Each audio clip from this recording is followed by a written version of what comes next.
Hello? One more time. Good morning. There we There we go. go. Yeah. The cough mute on. Good morning. How are you? You got some tea? Yeah, I got some lemon. I think it's lemon elderberry balm. Very, very nice tea. It's good. You know Lemon, what? Here's elderberry, bombberry. Bomberry. I was thinking of something. I cannot, because you're wearing a black hoodie. I think I can wear a black hoodie. I can't wear a black button down shirt. It just doesn't look right on me, and I can't. That's a look that you have to be comfortable with. I think it's a look for either a priest or a waiter. Yeah, right. You know, I'm not crazy about it. I had a dark blue one. I had I found a brand of shirt that used to fit me before I, got a little older and gained a little weight. And I had a navy blue one, deep navy blue. And, and it didn't look great. It sat in the closet for most of the time that I owned it. And I'm not sure if I still have it, but it's not a great look. Is it something that you wish you could pull off? Not necessarily. For the first time, I've been ordering some shirts because now I'm back in the office a few days a week. Right. And I hadn't worn anything since 2019, like early 2020. Right. And so I had to kind of replenish the. Oh man. If I had to go back to the office, I'd be lost. I wouldn't have any of the things I need. I mean, I have like a few to get by, but this sweatshirt is too big on me, in case you can't tell. It's way too big on me. But that's what you want for sweatshirts, though.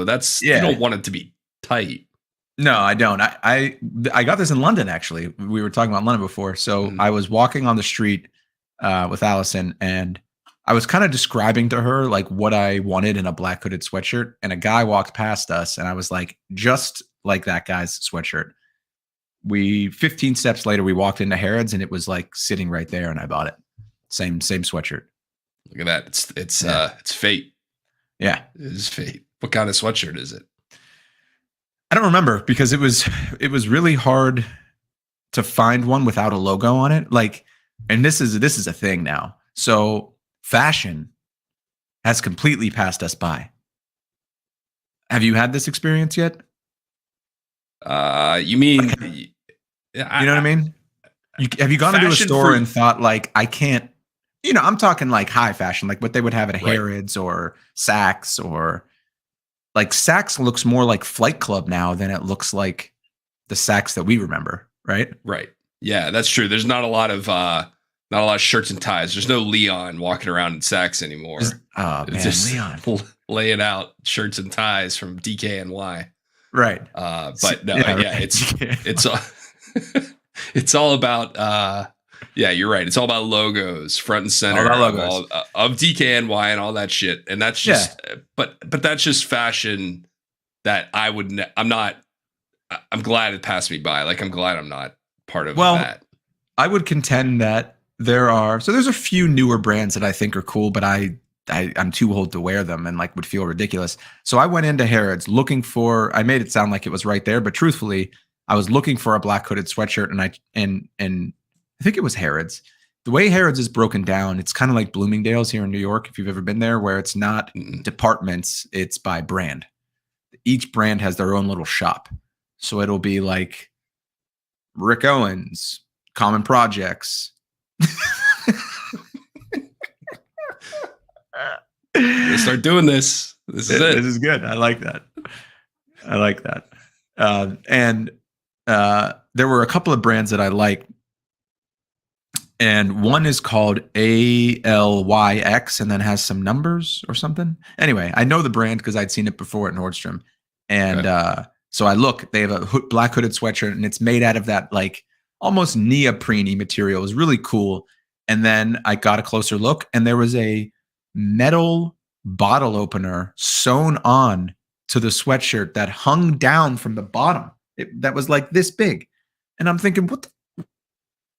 And then And the salesperson came over and I was like, does this come off? Or like, are people wearing this on their clothing now? She was like, nah, it doesn't come off. And I was like, I'm looking for just a black sweatshirt, no logos, plain black sweatshirt. She's like, okay, I think I got the thing. So we come around the corner and there's another black sweatshirt. Looks awesome. Great material. Looks like it's got a good fit. And then I turn the sweatshirt over and on the side of it is like a bubble logo, like a bubble that you could keep a hamster in, sewn on to the sweatshirt. And I was like, what the hell is happening? And I asked her, and bubble. Yeah, a plastic bubble. It was the company's logo. And I guess if you knew this brand, you would never want to take it off, right? Was her thing. Okay. She was like, yeah, like, she's like, that's why people are buying the sweatshirt. And I said, well, okay, let me phrase this a different way. I just want a black sweatshirt with no logos on it, a black hooded sweatshirt. And she said, we walked around a little more and she was like, I don't think we have it. And then I walked and I saw this one and I was like, oh yeah, that's the one that guy had on. Well, okay. It's quite more of a tale than I made it seem. No, I get it. But I guess the punchline here is don't go to Saks or Harrods or Bloomingdale's to try to find that. A black. The thing is that sweatshirt. the last time I was in London, which was 2019, before the pandemic, whatever. I did go to Harrods and found tons of things I liked. So I feel like maybe that was just at the end of my, what retail presents is for us time. Like right now, if you see what's on a mannequin, that's not for us anymore. Unless we're at Men's Warehouse. No, that's not true though. It's if you don't go to first of all, those are department stores. Okay. At the end of the day, Saks is a department store. It's not a clothing brand. They will sell the things that the way I think of Saks is they are looking to sell to people who want to buy something expensive. And yeah, that's a really good point. You know what I mean? Instead of just going to Lulu and buying a no logo black hooded sweatshirt, which they have multiple different styles of. Right. They got that little logo on the side that you can't see, which is why I like Lululemon stuff. Because I agree. I hate the logos. Yeah. But if you go to Saks, the people who go to Saks want to be able to say, I got this at Saks. And they don't even want people to have to say that. You're right. They want it to be known that they spent money on their clothing. So they want a hamster bubble or a chunk of stainless steel hanging from their clothing. Right. Yeah. I love Faraday stuff, man. I wear Lulu I love Lulu pants. I will always love Lulu pants. There are other stuff. The sizing gets kind of weird sometimes, but in the springtime, in summer, I wear ABC pants every day. And then in the fall, because they're not that heavy and they get cold in the winter, I shift to the Faraday pants and the Faraday shirts and stuff like that.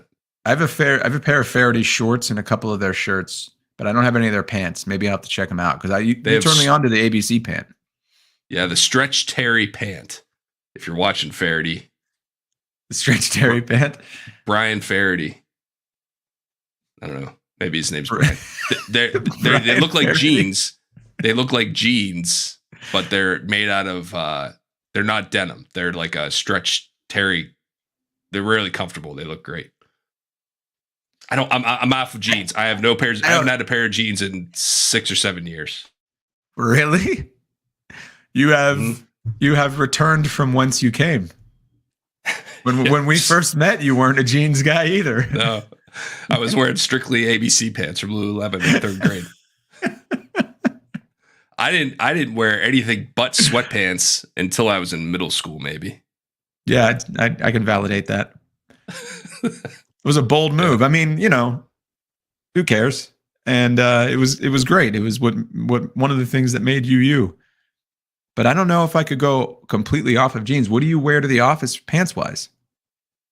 Either ABC pants, which are, they're everything I wear is completely reasonable for office wear. What do you wear date wise for pants. Nice night Either out. The ABC pants or Faraday pants. And I play golf in ABC pants every time. I mean, that's why I like them so much, because I can wear them to do everything. I've worn the same pair of ABC pants in a client meeting at a conference in Chicago as I slept in on the overnight on the Appalachian Trail. I wore the exact same pair. I remember doing that. That's pretty cool, actually. I did it specifically. I wore them to the meeting specifically because I was like, I want to be able to tell this story. That's a deep play. That's a deep self-amusement play, right? Yeah. You did that just to amuse yourself. Josh and I are probably going to talk about. Yeah, go ahead. I got a bunch of ABC pants at the same time, but it was, again, like when I got my tuxedo, it was all the time that I was too thin. And then I was so skinny at the time that I had them all. I went to a tailor and spent money to have them all taken in. So now I'm trying to fit into ABC pants that have been tailored down from a size that's already too small for me. And I don't know. I just kind of don't want to spend any more money on ABC pants right now, because I feel like I made a pretty big investment in them and it didn't work out. So I'm going to blame Lululemon for that and take my business elsewhere. Okay. And so what do you wear? Jeans? You wear jeans? I wear jeans for the things that I asked you about: office, date, nice night out, that kind of thing, because I don't have like the utility pants that fit me right now. But what I've been going towards, I have two pairs of pants by Polo. They weren't expensive. One's khaki, one's green. Elastic waistband, tie string, cargo pants with cuffed ankles. I've been kind of rolling with that, just slipping them on for work at home. It's like it's still comfortable enough to work from home, but still formal enough to like pop out and do what you need to do. It's the same thing as an ABC pant, same concept. But I don't know. The cuffed, so they're elastic cuffed at the ankle. Yeah. Yeah. I can't deal with jogger. That. No, you don't like it? I feel like that would be a good look for you. Joggers, no. Yeah. Number one, I wear size. I have big feet, and I can't. I look like a fucking clown. I never thought about that pants, because I have normal sized human feet, but I can see what you mean. I even feel like that sometimes, honestly, and I wear a size 10, which is not at all large. But with those shoes of the winter, they're already a little clownish looking. Shoes of the winter. Do you want to see them? Yeah, let's see. Oh my God. You did get them. Yeah. Allison has them too. We're a shoes of the winter family. They look like women's shoes. Well, that's why I liked them, right? One of my favorite. I wanted to look like a woman to my friends. I bet you did. One of my favorite Josh urban legends was when in high school he worked at the Gap. And he wore the same jeans as Dana DeMarco. He wore women's jeans while he worked at the Gap. I wore my sister's jeans as well. Those are two true stories. I did. I was a very slight young man, and the women's jeans. This was the era of the Jenko. I wanted something tailored and fresh. So what else are you going to do? Wear men's jeans from a different store? No. Plus, Dana DeMarco was, let's face it, bigger than me.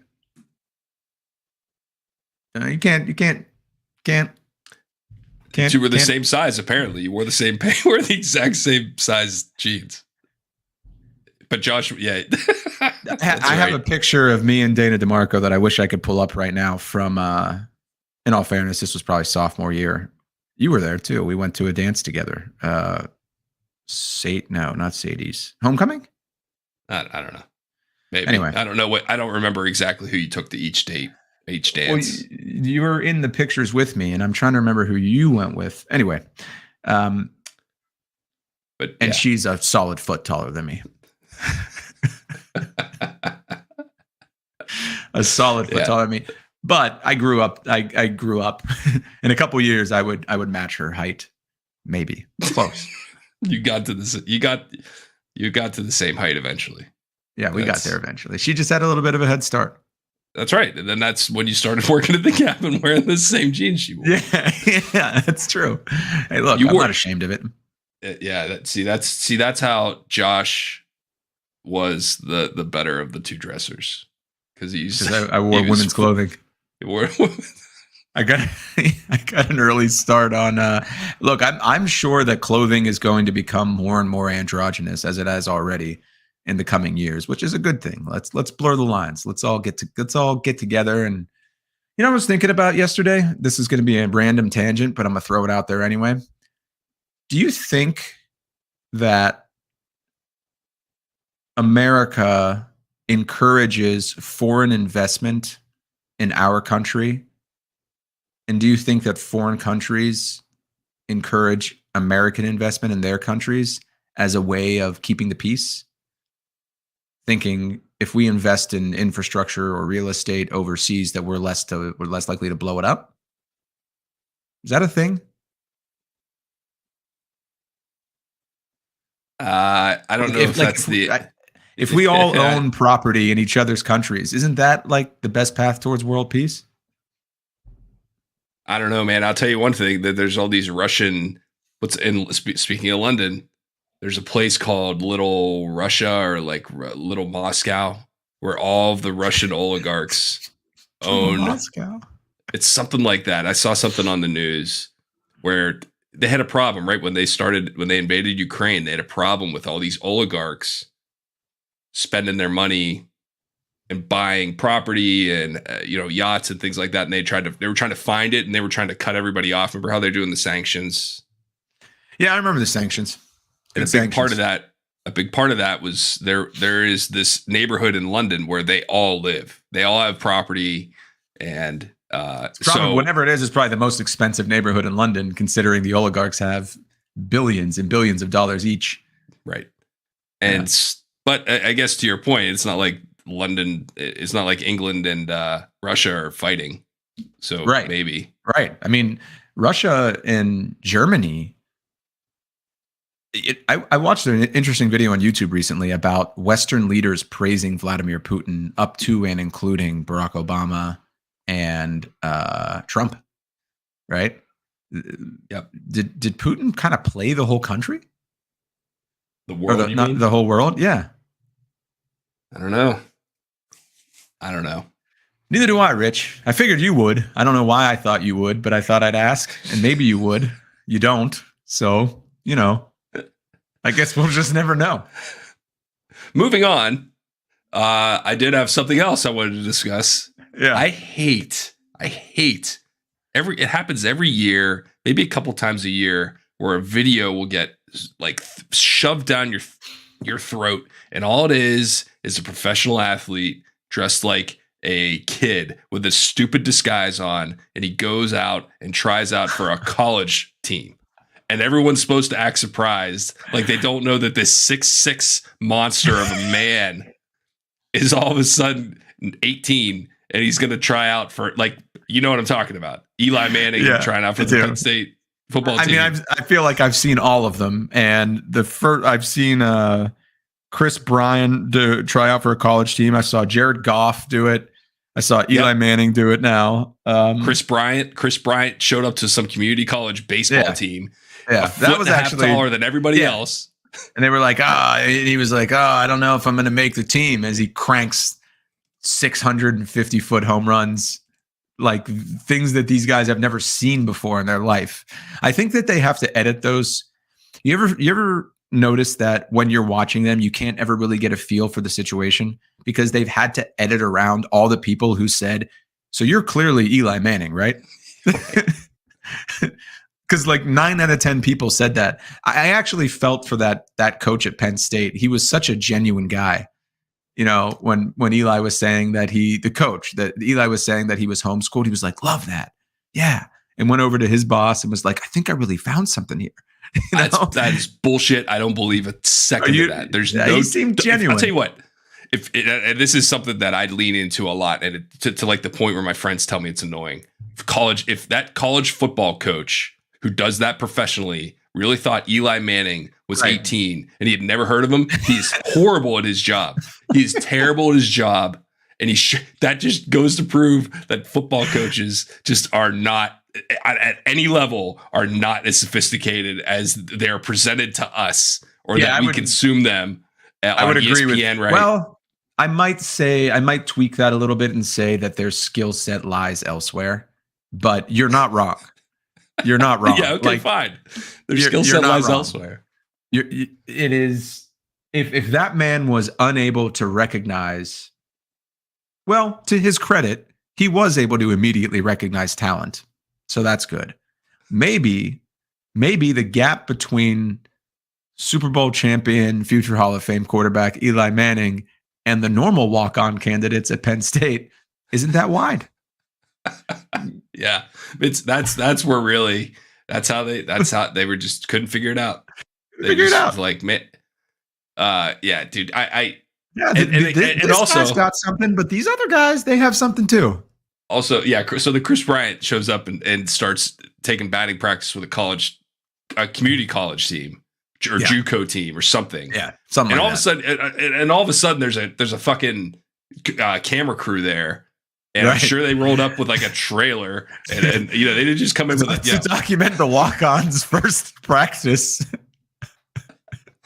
The story everyone's talking about. Hey guys, I'm Crass Bryant, and I'm not in the major leagues, and I'm here to walk on. My name's Jimmy Connors. Jimmy Connors. Hey kids, this is look, I'm not a major leaguer is the point I'm trying to make. I'm here. I forgot my fake name, and the camera crew is here for other reasons. Just move past it and we'll all have a good time. Yeah, that camera crew full of 40-year-olds is the campus news crew. They're also, second career. They're back in school looking to start over as I don't understand. I mean, I will say it's a great bit if it's pulled off, but I think it's pretty clear that the people they're trying to pull it off with, it's not going to happen. Like Jared Goff just went number 1 overall in the NFL draft, and they tried to sneak him into a JUCO. Like what? Why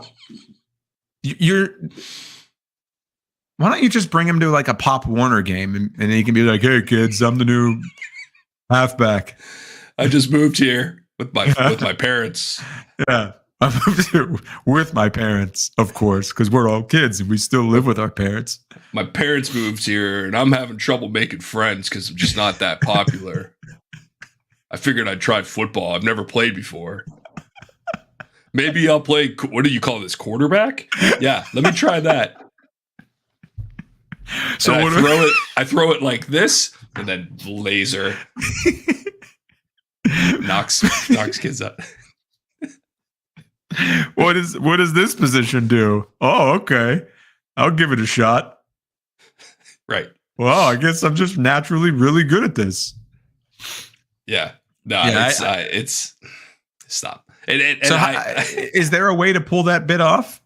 Not anymore. There's not. It's so dumb, man. What do you mean not anymore? When was there? I guess you could have taken first time. Jim the first Plunkett. Time it happened.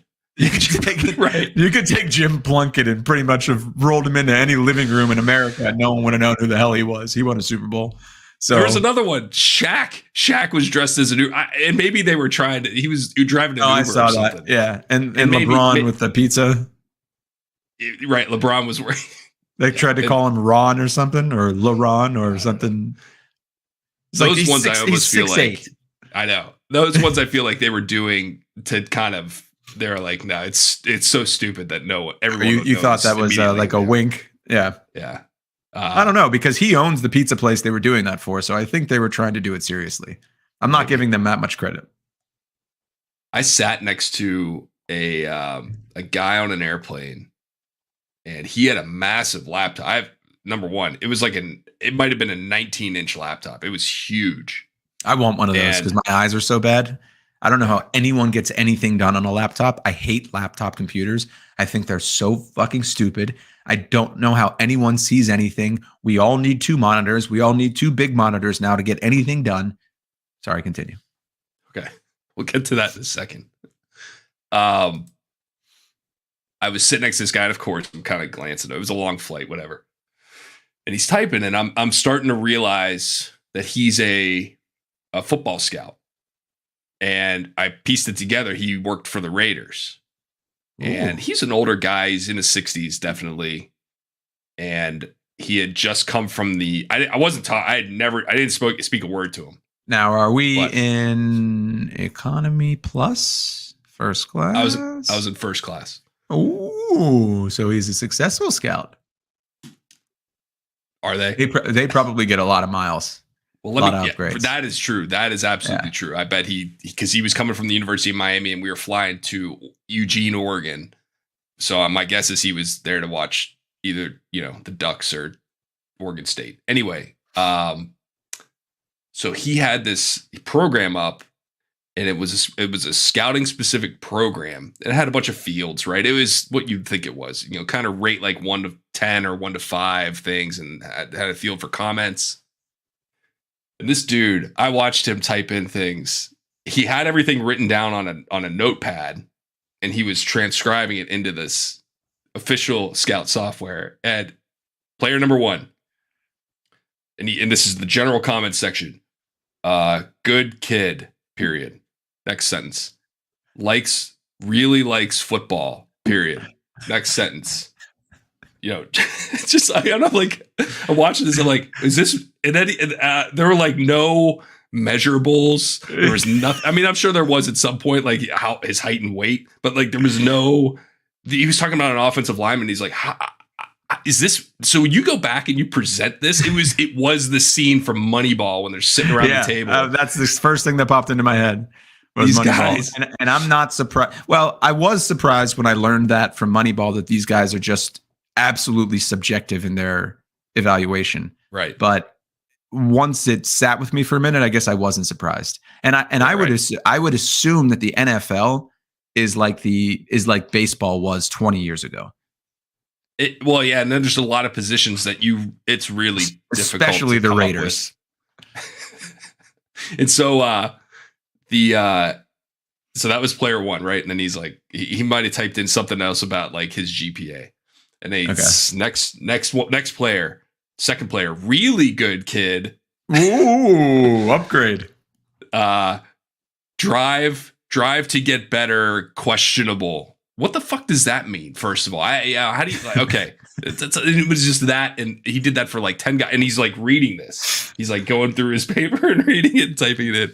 And I'm thinking, how can I not do your job? How are you any better than me at anything like this? You're just guessing. You have nothing. You're gonna forget this guy immediately. You're typing it into this, and so if you had to like recall something specific, you're gonna forget it because you're going to the next school.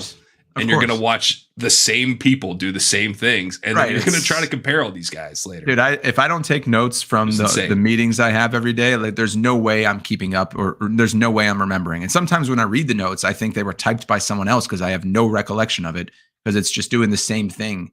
Like you said, the same conversations with the same people. You know what, though? That's what scouting is. Or I should say that's what scouting has been. I think in the future, or maybe even now, it's going to be much more analytics driven, or it should be, because no matter what, if you take a large enough data set, you can predict human behavior or come pretty close by quantifying that behavior, right? What is interesting about professional sports and the way it's been scouted is look at the success rate. How often does a first round pick work out? 50% of the time? I don't know. So even if you get the first, and what work out, that's the other thing. You have to find. Turn ROI turn into what? Starts a game. No, like makes valuable contributions over an extended period. I think the other part of that though is obviously a first rounder makes magnitudes more than a 7th rounder, and so there is some sort of self-preservation of executives to say, play this guy, right? We're paying this quarterback. We're paying Jared Goff $1 billion. You have to play him. You can't, even if the other guy is playing better. Didn't you see him tear into those JUCO guys? The kid's a star. That was what it ended up being because they traded him. I mean, they ended up trading Jared Goff, but that's the tape they were sending around to the rest of the league. They're like, look at him tearing up these JUCO corners. If I remember correctly, his disguise was among the most egregious, meaning it was clearly him. Here, I'm going to bring it up. Yeah.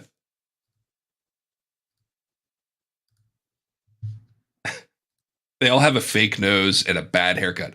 It's basically the same. That's just Jared Goff, right? I mean, other than this awesome helmet, but they were all wearing those. Like, that's just Jared Goff in a bad wig. No prosthetics.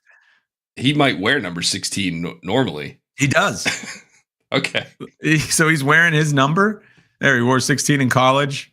Where I don't know what school this is. Pranks JUCO theme into thinking he's a top QB prospect. What a fucking dork. What a dork.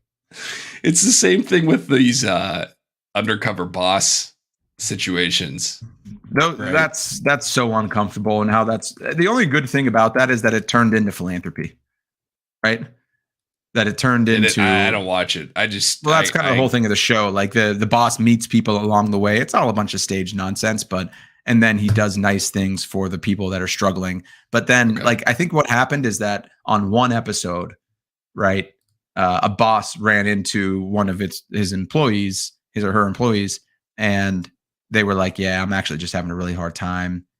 My kid's sick, but I'm still coming into work every day. And the CEO was so moved, he paid for the kid's health care and gave her a big raise or something like that. So then it just so happens every subsequent episode, a boss made a very similar relationship. And I thought, what disingenuous horseshit. But at least someone's benefiting from it, right? At least they're forced to give charity, because these CEOs are all sociopaths. There's a higher percentage of psychopathy within business, high level business executives than, and I think political leaders was the other one. And it's not a huge percentage, but it's huge disproportionate, or to the rest to other jobs. It just attracts psychopaths, is what I'm trying to say. So they cling to any set of circumstances that will make them appear human, right? Or to have empathy, because they don't get a lot of at-bats in that game. They're not getting a lot of empathy at-bats in their day-to-day job. So I hate the fact that show tries to humanize these goons, but I like the fact that the people get the benefit from it below them. Yeah, rant over. I get it. Yeah. It's you got to be wired differently. I realize that the farther you go along in your career, you understand that that's I realized two things. I think I've told you about this before, but one is drinking is far more normalized than I thought it would be. And two, no one knows what they're doing at any level. Drinking in the office or drinking at work, or the culture around alcohol. So people talking about how they took it a little bit too far the night before, people talking about their whiskey collections, their wine collections, and how they cope with alcohol. And, at that level, shit, even at our level, sometimes it's extremely stressful, right? So you need some kind of an outlet. And I guess what I'm saying is I'm surprised how often that outlet, I don't know if I could point to you towards 5 people who do what I do that don't have a serious drinking problem. Up the chain, you know what I mean? Yeah. Not where I'm at right now, but the a couple levels above me. And that surprised me. And then the other thing was that I'm so impressed with the people I meet, the executives I meet. And I hold them up on a pedestal a bit, but they don't know what they're doing any more than I do. They're just trying to figure it out. Would you agree with that? Just got a spam email from Dunham Sports, by the way. Our field hockey sticks on sale. Must be. Field hockey sticks and spiked golf shoes. Old spike, metal spikes. Yeah, metal spiked golf shoes. I hadn't used it yet. I don't know about the drinking thing, but I'm not in sales, and maybe that's true around sales. You've been in sales in different industries, so I trust your judgment on that one. Yeah. As far as not knowing what you're doing the farther you get up, and a business that is absolutely true, especially for the new people, which makes sense, right? You're in a new role. Yeah. Like managing people, or which you're doing for the first time, right? And it seems like getting the hang of it by now. Yeah. It's tough though. You have to really trust what you're being told more. And because you're not doing, at least what I'm doing, I can't know everything that's happening as a right. You're dependent on your sources. Yeah, I get what you mean. Yeah, and there's things that you can do to kind of figure that out, but it's really important to have good people under that work for you and report to you, and not work for you. I hate that term. I hate work for you. I like report to you. Work for the company. Right. But that's a better way to say it. Yeah. Having really solid people that will tell you what's going on is invaluable. That's like the only thing that matters. There was a guy that lived across the street from us growing up, from my family growing up. Bob Lample, great guy. Remember? Did you know him? I feel like you may have known him. Bob and Leah Lample. Anyway, he saw me doing the car detailing thing and would ask me frequently if I wanted to make a couple bucks and help him do odd jobs. He owned a number of retail stores in malls all around the city area, and he did pretty well for himself. So I dug a ditch. I dug a 90-foot long, 3-foot deep ditch in his backyard for him without wearing gloves. My hands were, I should have worn gloves. It was a stupid thing to do. I didn't know. My hands had like blisters, the full surface area of the hand. It was bad. Anyway, he told me that, we would drive back and forth to stores and unload inventory and whatever. And I asked him what, I would always ask him for business lessons. And his answer always came back sort of the same, which is the only thing that matters is the people that you work with, right? That's the only thing that matters. And if you find a person that you trust, get your hooks into that person, take good care of them, and the rest will take care of itself. So it's interesting that someone who comes from that era, he was obviously substantially older than us, has the same kind of message, right? It's all people. Yep. That seems reasonable. Yeah. That makes sense to me. Yeah. We're 40 now. We've been, go ahead. I was just saying, more about Bob recently. All right. R.I.P. Bob. Yeah. He's a good guy. How do you spell his name? I'll put it on the, Lamp. Actually, I don't even know if it's L-E or E-L.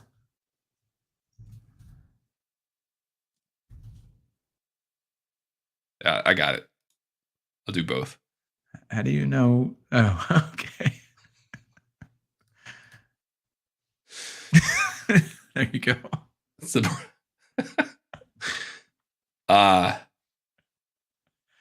So I figured out a way where we can actually watch YouTube on this. Let's try it, because I want to see. I want to make sure the sound comes through. I think about that a lot. I think that is. I think we need to do this. Yeah. There's why not? Let's try it. So many times I'm watching YouTube and I think, oh man, I wish Rich would see this, but I'm not the kind of annoying person who will send someone like 1,000 videos to watch. I got you. All right. So I love the idea. We go on a little tangent here to tee this up. I don't like watching professional golf. I hate it. I love golf. Yeah, I love playing golf. Yeah, I agree with that. And I've so rarely found someone who said what you said. It's so boring. They're all so good. It's great. Like that's, and the announcers are just awful. They try to drum up all this drama for like the Sanderson Farms Open. I just stop. It's I don't care. There is no difference between this upper class silver spoon white guy and that upper class silver spoon white guy who are battling it out for millions of dollars. I just don't care. I don't want to watch that. I would agree with that. I would love, and if I ever won the Powerball, I would figure out a way to get this done. And someone's going to see this someday and come up with this idea who has the money and do it.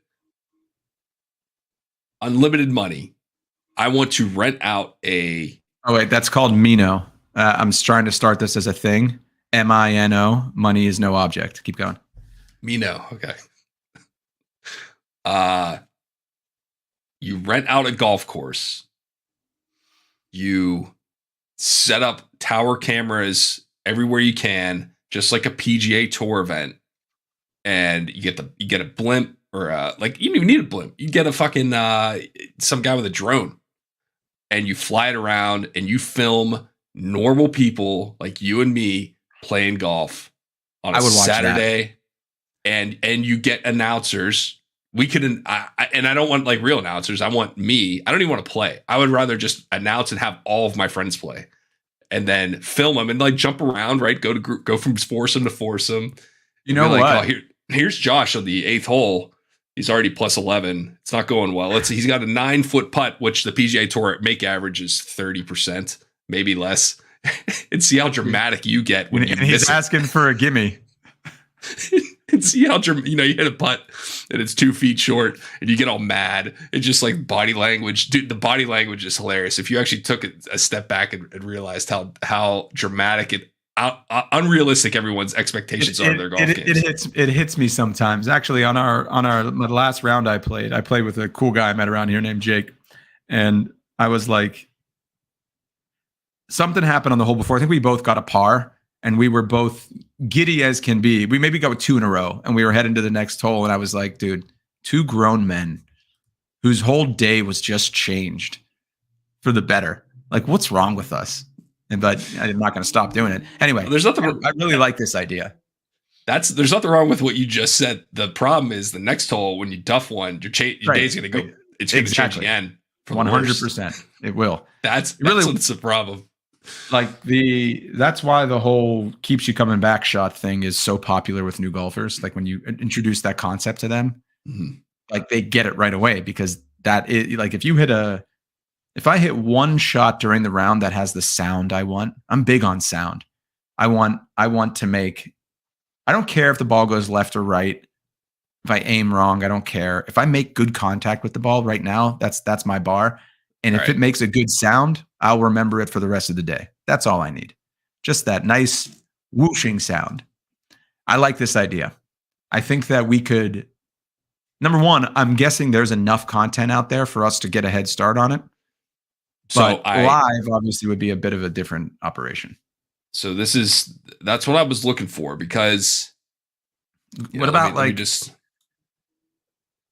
try it. I guess the popular golf YouTube channels are all guys who really know what they're doing. And I want to see how this works, because I'm looking at it now on my screen. If I hit play, can you hear the sound? Yeah. All right, so that's good. I don't know where it is. This is apparently this is some guy filming. I don't know if he's wearing a GoPro or what. He's improving his lie a bit. Yeah, let's jump. See, the problem is I have to use the same window. This is insane and chaotic. I want to see where this goes. A scramble. I think they're playing a scramble. Let's get to they actually get a shot. Oh, right. He was on the putting green. I hate when people put their carts off the cart path. What are you doing? The road is right there. Yeah, it's a ridiculous thing to do. I hate even more when people pull it right up to the tee box. There's some dumb fucks in front of us to play a little faster. He used to say, it's not the pace of play. The dumb fucks ahead of him playing faster. Let's play a little. These guys are not going to be good. There's some dumb fucks in front of us to play a little faster. Steven Skurlick. We're right there? Yeah. 1 subscriber. Killing us. Killing us. Yeah, I could hit that about. Every hole now. Yeah. All right, let's pause it for a sec. Yeah. My guy right here. Let's make some. Have you already seen his tee shot? So I'm gonna do something, and it's going to I'm not going to. Is it getting bigger? Did it get bigger Smaller. just then? I think based on what I'm seeing, I would just max out the screen size. Okay. Like, yeah, so I would do that. Yeah, perfect. Oh, okay. I could still jump around. That's good. Okay, I can actually go back and forth. Perfect. Yeah. So this guy. Let's take a guess on where. So first of all, this is are they driving? Is a dog leg right? They're not driving over the water, correct? No, they're not. So I'm going to guess. I can't tell. Yeah. So just look at the way that the tee box is facing. I'm thinking you don't think it's out here. You think it's over. You think the green's over here. I do, but I think the fairway is out where you were in the first place. I think dog legs. I don't think he's got to make a 250-yard carry straight over the water to the fairway. How much do you want to bet one of these assholes tries? I don't think it's over here. There's a house right behind there. There's no way. I think the green's over here. I think that's where they're all going to go. All right. So you don't think any of these guys are ending up in the water? Well, I didn't say that, but I don't think they're trying to hit it in the water. I don't think they're trying to cover anything. I was going to guess like where their drives are going to go. In every par 4, I get a stick. Let's speed this up a bit. Yeah. Well, they're waiting for the group in front of them. So this, Brian Skurlick didn't do much editing. 4 guys ahead of us. No, Happy. I wouldn't be surprised if there is no tee shot. 4 guys ahead of us that play like grandma and grandpa. Grandma and grandpa in front of them. Great insult, Skurlick.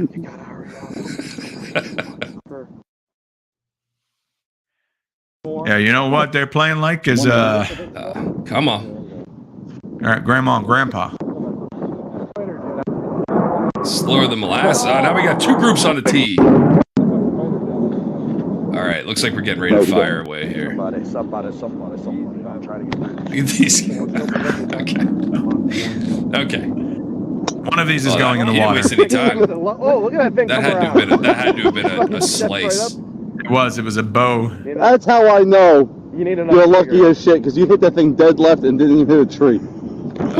It's over. Okay. One guy's blasting cigs. All right, let's see from the setup. This is going in the water. Right. Go in the water. Come on, Brian. Frame the shot. That was he actually piped it, yeah. Where did I go? Credit where credit's due. Do you play in scrambles? Have you ever played one? Oh, yeah. I'm thinking that this guy, you got to turn the volume on this down. Can you do that? Yeah, I can. It's very windy. There we go. Oh, that was. I was going to say that the Lone Ranger here was going to do well with that all black outfit. Well, I think that's their team uniform. Dude, this video is chaotic. One of the most chaotic videos I've ever seen on YouTube. And I literally watch videos that, have a warning in front of them for people with epilepsy that they might have a seizure. But this video should come with an epilepsy warning. This is a motion sickness video. Absolutely. So we just watched these guys from like POV cam, and it didn't look great. Well, that's just their camera work sucks. Cool. What we really need, I like this idea, and I remember how I said I just played at that course that had houses all around it, and I was talking about like how many times I played the par 3. Well, I was also thinking about if I was on a couple holes after that, we were teeing off on a par 3, and there was like a few people just sitting on their porches watching the golfers go through. That's what we need. We need a fixed camera. Yeah. If we just sat there. If we need a porch. We need a porch to watch all the groups go through. We should have had this idea. Of course. Well, either one. It doesn't matter. You get the same shit everywhere. I'm just thinking back to where my parents used to live, sitting right behind that green, watching that par 3. Man, that would have been we did that. Like I would sit out there and watch people play golf because it's more fun. Yes. Especially on a par 3, because a par 3 is much more intimate. You got one shot from tee box to green, and the expectation, I think, of many golfers is they're going to accomplish that. And when they don't, like I hate nothing more than missing the green on a par 3. You rob yourself of that beautiful feeling of just watching the ball soar right where you wanted to hit it and land nicely down. So I think that's but like we don't need to be there. This is 2022. We just need a camera. I know. But dude, this is doable. I promise you. There's Francis Byrne is the course near me. It's like the Cadillac of municipal courses. I love this place. They're redoing it right now. And I'm there like twice a week in the summer. If I asked those guys if I could put up a webcam on one hole and went through the proper channels, I don't think it's impossible. I really don't. You're probably right. I know courses that actually have webcams. The course I play a lot has one behind. We need audio. It's not a. And that the tricky thing there is that we're recording strangers without their consent, and it depends on state laws. Then, do you know about this, by the way? No, let's talk about that. I'm gonna turn off the Man of War golf tournament. Yeah, this guy, that's insane. So I somehow I ended up at a town hall meeting in Seattle. I don't remember exactly what the circumstances were, but it's the truth. And that part of the story is not important. So depending on the state, in order to record someone's conversation, like a phone conversation, there are states with what's called one-party consent, and there are states with two-party consent.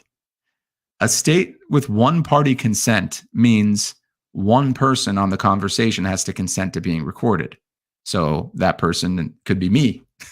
I would like to record a conversation with you. As long as I consent, it's okay. Which I think is hilarious, because why even make a law? Isn't that the same thing as not having a law? I guess. In states with two-party consent, both people need to consent to it. But like one-party consent is the silliest thing ever if you can be that person. What are those states? Most of them, actually. Or maybe it's like 50-50. I don't remember.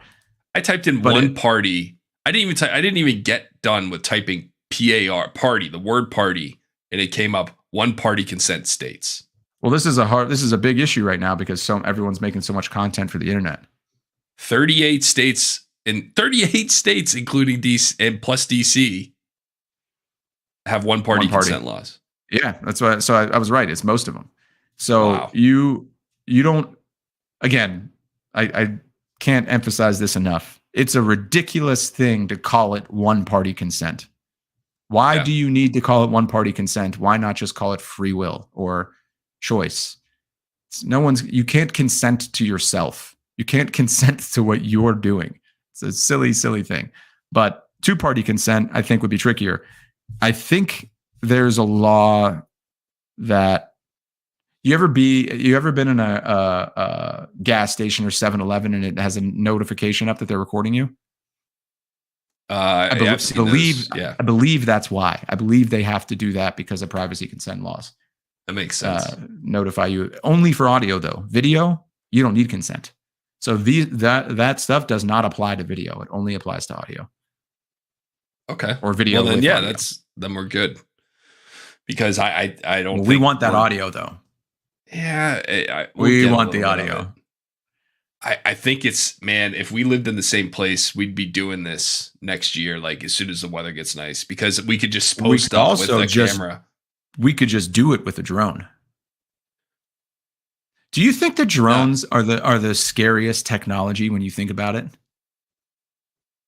I saw a dragon the other day on YouTube. Someone made a dragon out of 1,000 drones that looked like a dragon. Didn't look like, there's no such thing as a dragon, but you know what I mean? Yeah. Like, it was certainly, if I didn't know that was going on and I looked up in the sky, I would have been terrified, right?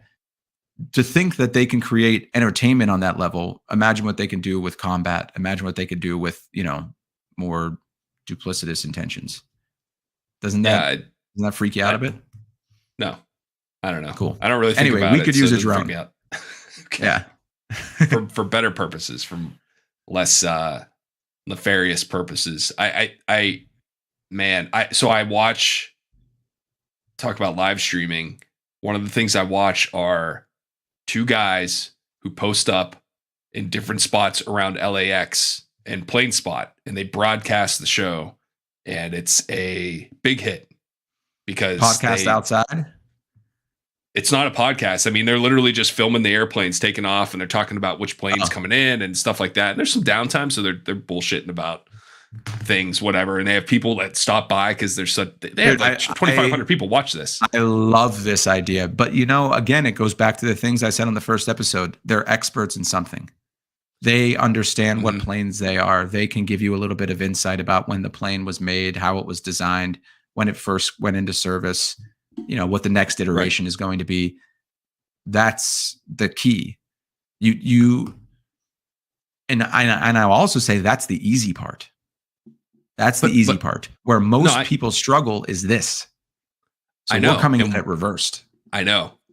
So my point is, if we were to do that, if we posted up behind some par 3 and watched guys play golf, people play golf, whoever, and just commented on it.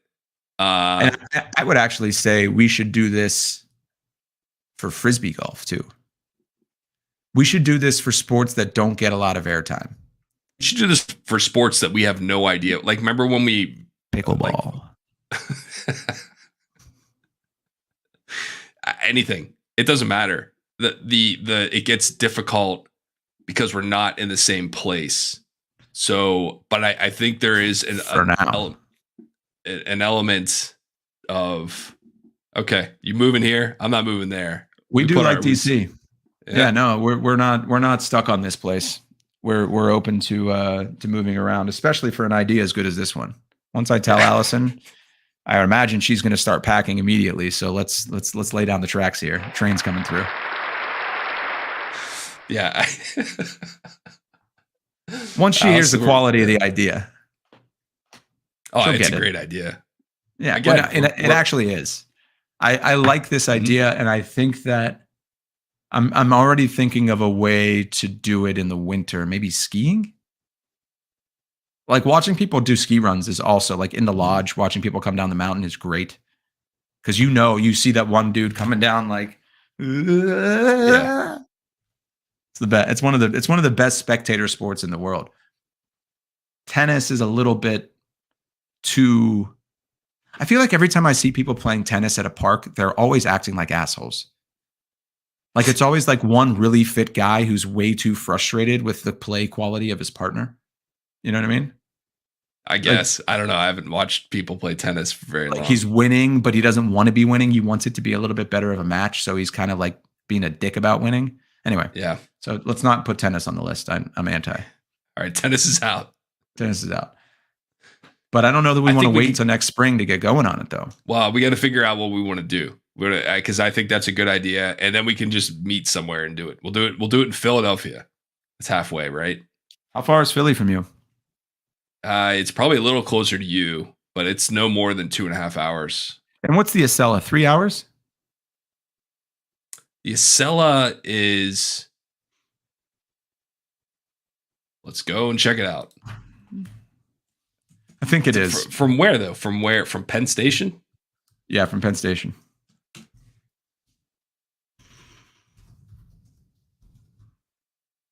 Let's take a look here. You know what? It's funny. It's less. 2 hours and 45 minutes. The Acela from Penn Station to Union Station. Yeah, because it's the fast one. The Acela is the one that. Yeah, dude. Remember, I took it to come see you for your wedding. It's not. Yeah, it is. I've rode it multiple times. Here, look, I can share my screen. Oh, Newark Penn Station. Okay, let's talk about this. Wait, what do you? It's not from. It's from I typed in Penn Station. I typed in Penn Station. Look, I'm looking. Look. Are you? Because you seem a bit. No, I typed in Penn Station and it said Newark, New Jersey. Well, there is a Newark Penn Station, which is that's my point. It's an insane. Why is 70% of all train stations are either Penn or Union Station?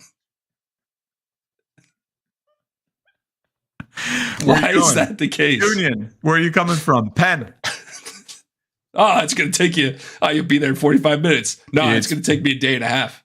I'm going to Chicago Union Station. No, I'm going. And that's what it's called in Chicago. I'm going from Union Station to Union Station.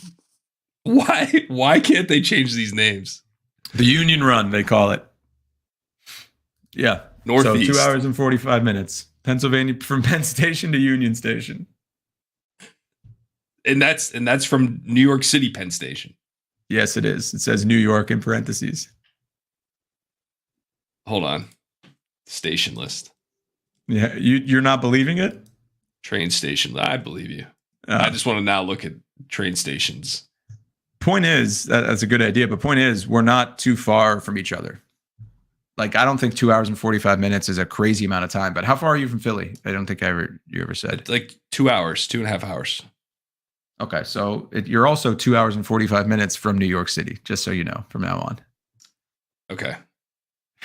Sounds good. So meeting in Philly, probably not the best idea because it's only another 15 minutes to come the full way. That's not true. It's not 15 minutes north of Philadelphia. Whoa. No, you said that it's 2.5 hours to get from your place to Philly, but it's only 15 minutes. I know, but if you just compare the relative amount of time you're going to spend traveling, it would only be 15 minutes more to come completely to New York City or for me to come completely to DC. So what I'm saying is, yes, we can meet in Philly, but we're really only saving ourselves about 15 minutes. Let me just lay down some facts to you. Lay it down. All right. Train station serviced by Acela. Right. New Haven, Connecticut, Union Station. Washington, D.C., Union Station. Penn Station is Penn Station. At New York City, right. Newark, New Jersey, Penn Station. Baltimore, Maryland, Penn Station. Are they not aware I feel like it's very, you know how I do the word thing? So every time someone says New York, I always say Newark. Oh, I'm sure that makes you, that's hilarious. It's funny to me. People really don't like it. They're like, no, New York. And I'm like, okay, I'm sorry. They made them sound very similar. It's not my fault. Don't get mad at me. I'm not the guy who did it. I'm not the guy who thought that putting Newark and New York right next to each other wouldn't get it confusing to anyone. Keep going. Yeah, no, how many we got? So that's it. Let's see. Let me pick a different. That's all the ones. That's in the Northeast, and there aren't that many stations. That's that's Acela only. That's so stupid that it makes me think it's intentional. They're just doing it on purpose. Well, yeah, that's so stupid that I believe it not to be true, or like there's a reason they're doing it. You know what I mean? Maybe there's like although I can't think of what it would be, but maybe there's an actual reason. Let's see here. Station. Okay, I can actually sort by. Hang on. Sorry, still going at that mute button. You feeling okay? I'm getting there. I've turned the corner. Yeah, which is good. You want to see something great? Yeah, this is not something I can do right now.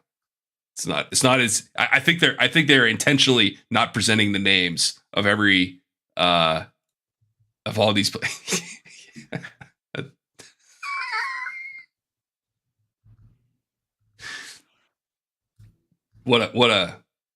That's Josh's sister, by the way. Yeah, that's Avielle. One of my two older sisters. This is at summer camp at Emma Kaufman Camp, EKC. You could see this Patrol Abercrombie hat, the 3 T-shirts, puka shells, all of it came together. The Backstreet Boys face. Look at the look. I'm making that Backstreet Boys look. It's gonna be May. That's in sync. Those were the days. But, yeah, close enough. Anyway, I think they're intentionally not presenting all the list of all train stations because they know they're like, let's just try to bury this so no one talks about it. Did you look up why is every train station called? Oh, it already auto-populated. It's called Union Station. So many train stations are called Union Station is because when they were built, that's what they called rail depots where multiple railroad companies shared the same location. Yeah, fine. There you go. That's fine. That's what they did. So it's not Union Station, it's a Union Station. No, that is absolutely true. I'm going on a train to a Union Station. Which one? Unites. Well, what I'm saying is that it should be called like DC Union. It is. Because the union is a describing term, not a name, not a proper noun. But it's like if you're flying to, can you imagine if there were multiple airports that were all called the same thing? I'm going to fly LaGuardia to LaGuardia. Which LaGuardia, sir? And then you LaGuardia, Minneapolis. Just jump on an airplane. I'm going to LaGuardia, Newark, not LaGuardia, New York. They sound nothing alike. And I guess Penn was a railway, and that's why there's a bunch of Penn stations. Maybe, I don't know. Yeah, I would guess that's okay. So we were right. We figured that out. I said that it's probably because there's a reason. Otherwise, I know, but it's funnier to think it is much funnier. Lazy. Yeah, you're right. They're like, let's just get out of here. We gotta, like, they're sitting in a meeting and then to name all the railway stations in the country. Like, I'm going to. Have we named any union yet? I got dinner plans. Just name a Penn. We'll come back to it. It'll be a placeholder. And then they never got it back around to meeting again. That's in my head. That's what happened. And it's funnier to me that way. And for like 150 years now, that's been a problem. Unsolved problem. You know what else will always be funny? Taking a picture of a dog like this. Like it's looking around the corner. Oh, it is. Yeah, but it can't stand up. It's not 6 feet tall. Yeah, that doesn't fit. You guys gonna get a dog?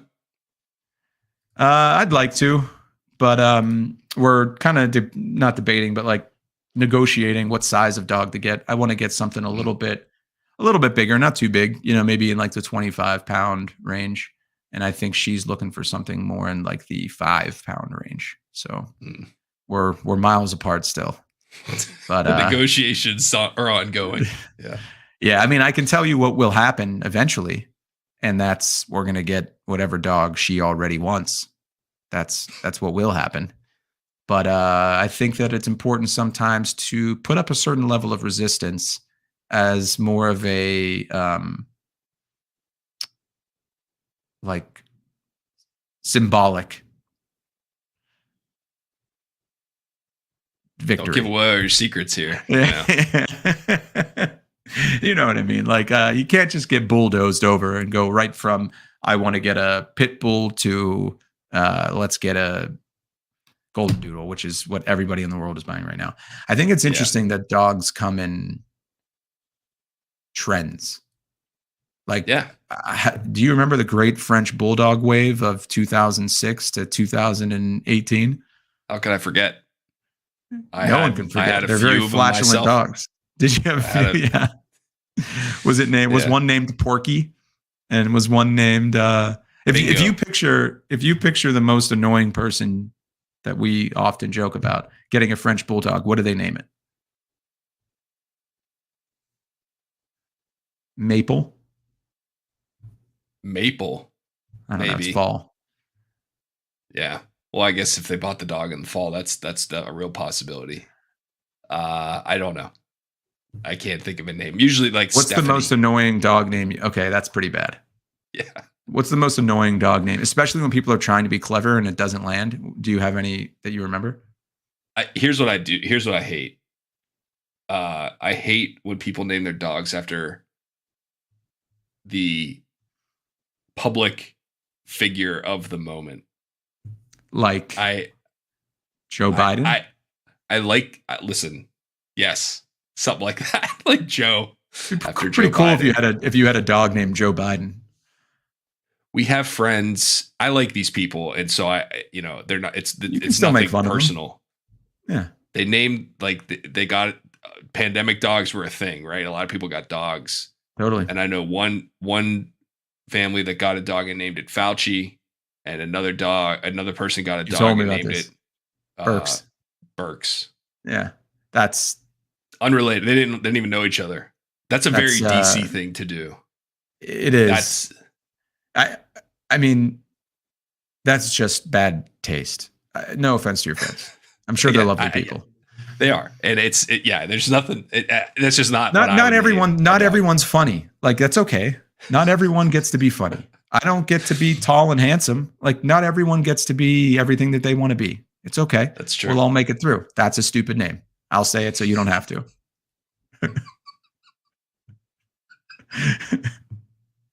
It's such a missed opportunity to name your dog something funny. Yeah, like we met a dog in our old building named Pickle, and I was like, that's a cool dog name. Like a dog named Pickle, that's great. I might even steal it. It's a great dog name. Dogs named after like with human names, or inanimate objects. Yeah, mostly foods. That's a good naming mechanism. Or pancakes. Drinks. Yeah. So one of our friends had a dog named, or a cat, maybe a cat named Pancakes. That's a great name. Or you name a dog like Steven. I got bit by this is just within the last year. I was walking home and I'm minding my own business and I'm zoned out. I'm walking home from work. And I walk past his house, and all of a sudden I hear a door open, but I didn't even look, right? I'm just kind of, I'm on the sidewalk in front of someone's house, door opens, and a dog's running out, and I'm not afraid of dogs, so I didn't even think about it. I was just kind of keep walking, and all of a sudden this Bichon, I hear this lady go, Steven, stop it, Steven, stop. And it was this white Bichon, and it came up and it bit me in the leg. I got bit by a dog named How big's a Bichon? Bichon? Is that what it is? Bichon or Bichon? Bichon Frise. Is it like Dijon mustard? Let me show you. How do you say it? Let me go ahead and show you what a Bichon looks like here. Yeah. This is what it was. Pull it up. I want to see. Oh, that's a cute dog. I got bit by a Bichon named Steven. And, now that I'm seeing it landed. Yeah. Like the only reason I'm annoyed by that is because I've heard some really unfunny people saying it, and they seemed so pleased with themselves that it kind of turned me off to the whole idea. But a dog that looks like that named Steven really is funny and always will be. Yeah. Look at that dog's tongue. That's a fun looking dog. I wasn't laughing when it happened. Did it hurt? No. No, it didn't. He basically, shout out to the Faraday stretch terry pants, took the brunt of the blow. Dude, you're such a Faraday shill, like I am with LL Bean. If I was wearing the ABC pants, we may not be having this conversation. Listen, I'm a shareholder of Lululemon. Let's pump it up. Let's pump and dump, bro. Yeah. So anyway, yeah. But a dog named Steven, right, that looks like this is funny. A dog like that. If you name a dog, Pancakes is a great name. Pancakes is a good one. But yeah, not Kamala or Kamala. Yeah. Come on, no. Don't name it Kamala. Especially political figures. If you name your dog like, even people that name their dog after sports, like I'm trying to think. If someone named their dog Sydney, LaDog James. LaDog James. Like if someone that really like the Penguins and named their dog Sidney after Sidney Crosby. But you're like, oh, your dog's named Sydney. That's cool. But like, no, it's. Yeah, I know what you mean. Don't tell me why. Yeah, I don't want to know why. I don't want to know why. And I also don't want to not laugh immediately when I hear your dog's name. That's not true. I want to. Yeah, I want to think about why you named your dog that. Yeah, like I just want to get the instant payoff of you having a really cool dog name, right? I want my pickles, my pancakes. Yeah, Josh, if you named your dog Rich, I go. It's 8:30. I didn't even realize what time it was. Oh yeah. All right, dude. Later. Bye.